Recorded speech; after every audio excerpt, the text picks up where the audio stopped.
Welcome all you Doom fans, the day is finally here. The rumors were true, the next id Software game is in fact Doom the Dark Ages, previously known as Doom Year Zero from the leaks a couple years ago. The Nine Inch Nails fan in me is a little heartbroken they aren't going with the Year Zero name, but hey, it's fine. I'm gonna assume you've already seen the trailer at this point, and obviously I'm quite excited. What we just saw perfectly fits with what we heard game director Hugo Martin talk about a few years ago when he said the next game would have a more grounded feel, where you hit like a truck. They pushed things as fast and crazy as they could with Eternal's lightning speed gameplay, and they're gonna let all the new indie movement shooters have the space to themselves while id forges a new path. And grounded is absolutely the main takeaway from this gameplay reveal, because you'll notice there's not a single jump during combat in the entire trailer. You can jump, of course, but if you were expecting to be able to double jump off a meat hook and dash around in the air raining down rockets from above, this isn't that kind of game. Apparently, it's just a trailer. And yeah, before we get to anything else, let's talk gameplay. The very first thing we see is a Mancubus being ripped apart by a super shotgun blast, and this is definitely calculated. Notice how we're given no time to actually take in what just happened. There's no way a single mid-range shot is gonna kill a full HP Mancubus like this, so I believe this is the new Weakpoint System. He's not in a death animation, he's in a hard falter state. So that's exciting. Weakpoint targeting added a lot of depth to Doom Eternal, and it's cool to see it return in a fresh way. You'll also notice on the side we have half a dozen soldiers filing in, and that's something we'll see a lot in this trailer. Enemies are being presented in a very different formation this time around, lined up like armies instead of strategically placed around combat spaces. I'm not saying they'll never be like that, and I'd be disappointed if we didn't get some encounters like that, but they seem to be playing into this feeling of a military invasion, with much larger groups of enemies coming at you in these army-like behaviors. I just mentioned the falter state on the Mancubus as he lost his cannon, but in the next scene we also see soldiers and zombies getting stunlocked by this new bone gun or whatever it is. Are these enemies stunlocked because they're small, or does the gun have the ability to stunlock larger enemies? Cool gun either way. Next up is the biggest addition to this series, a shield, which of course is also a chainsaw because why wouldn't it be? This trailer is all about the shield when you really think about it. He winds it up and throws it at a Revenant, who looks absolutely sick by the way, so does the Mancubus. He's not exactly a Doom 3 design, but his sickly looking skin gives me that vibe. So the Revenant gets knocked out of the air, but just like how the camera moved past the Mancubus as he lost his cannon, we don't stick around long enough to see what happened. I'm assuming this is not an insta-kill and has instead grounded the Revenant for a period of time. It'll be interesting to see what utility this method has over simply shooting him with something strong like a rocket or rail charge. We see another new gun being used on another new enemy, a mounted enemy shooting energy beams. And this gun is the new plasma rifle, I think so. And this leads to a glory kill, which is fast. I'm hoping that's a theme across the game, fast glory kills in and out. We do not see any health drops, but it's safe to assume that mechanic will still be in place. The shield continues to be used in the next scene, reflecting a very serious onslaught of projectiles by the newly designed and menacing-looking Arachnotron. This guy looks like a serious threat, and there's no way in hell they're not going to let us break that turret. Since we have no HUD on the screen, there's no way to know how long you can keep this shield up. I'm assuming there's a stamina system for it. We've got floating guys in the back that could be the new Caco demons, or maybe something new. Could this be a Duke Nukem crossover? I don't know. The shield continues to be the star of the show, being thrown into a horde of soldiers and zombies, ripping them in half. It reminds me of the secondary ability of the shield in Hades, where you can stay fighting while you wait for it to come back to you.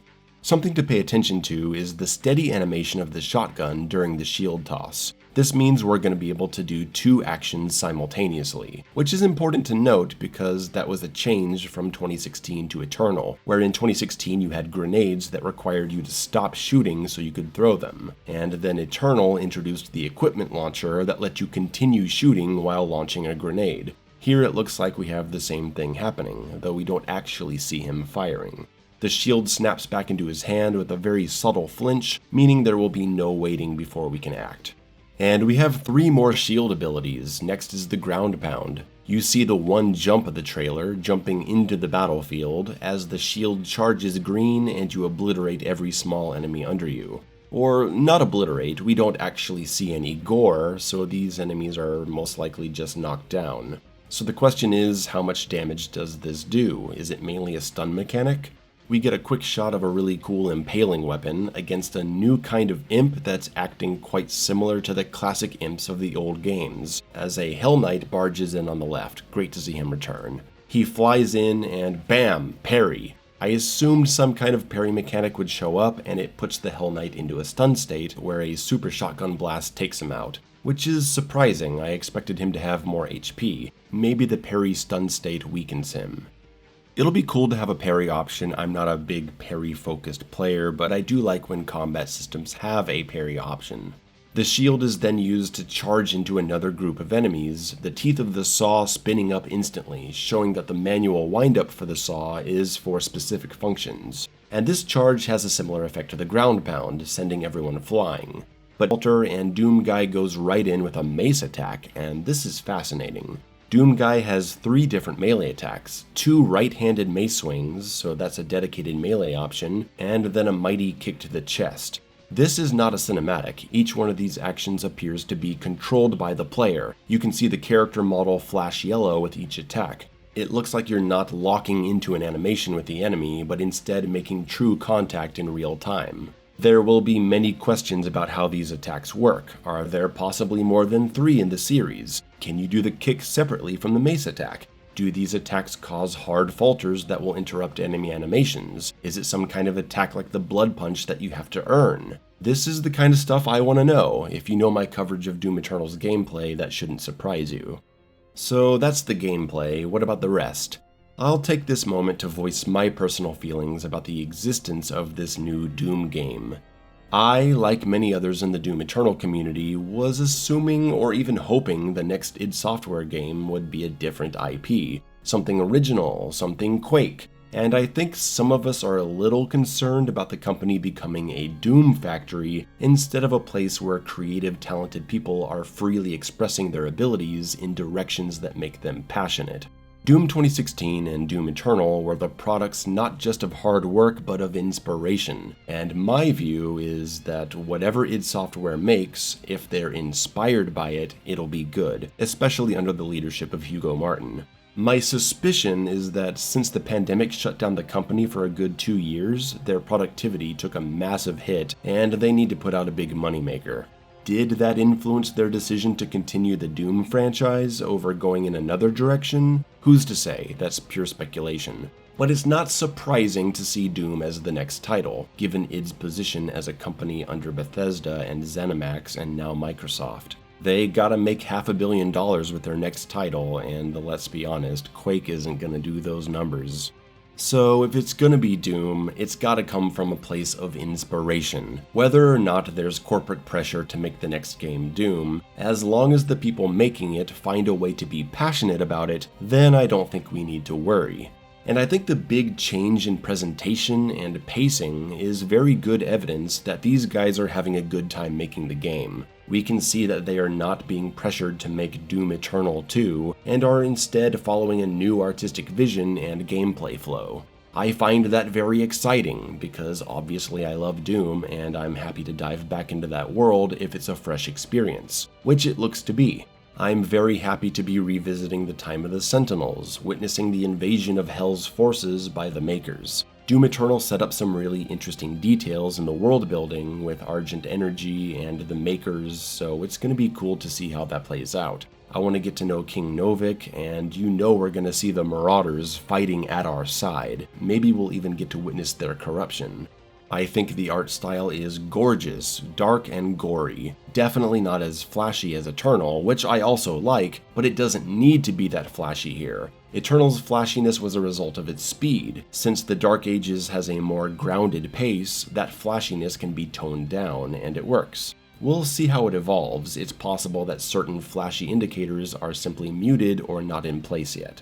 The music is a difficult issue to discuss. It sounds good, but not iconic like Mick Gordon's soundtracks, and that's to be expected considering the fallout between Gordon and id Software. It appears there was no reconciliation to be had between the parties, and, well, we just gotta look forward, I guess.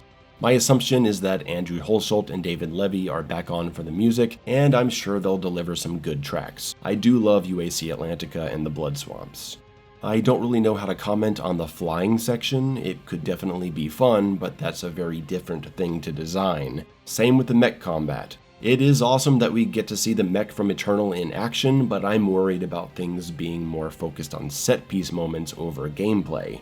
As a fan, I'm torn on stuff like that, because I do love those moments. As someone who's really gotten into the world and the character of the Doomslayer, I want those epic moments that make me cheer how amazing it is. But I'm also the kind of player who loves replaying and mastering these games, and the last thing you want as that kind of player is a bunch of set-piece sections or on-the-rails combat encounters that are a chore to get through every time you replay the game. So we'll see how it plays out. I think that's all I'm going to comment on for the moment. I'm not making any promises to do 2 full years of gameplay breakdowns like I did for Eternal. I gotta play the game first and see how inspired I am. But it looks great. There's no other game in the world I'd rather play right now. Hey, id Software, do you need any testers? Give me a call.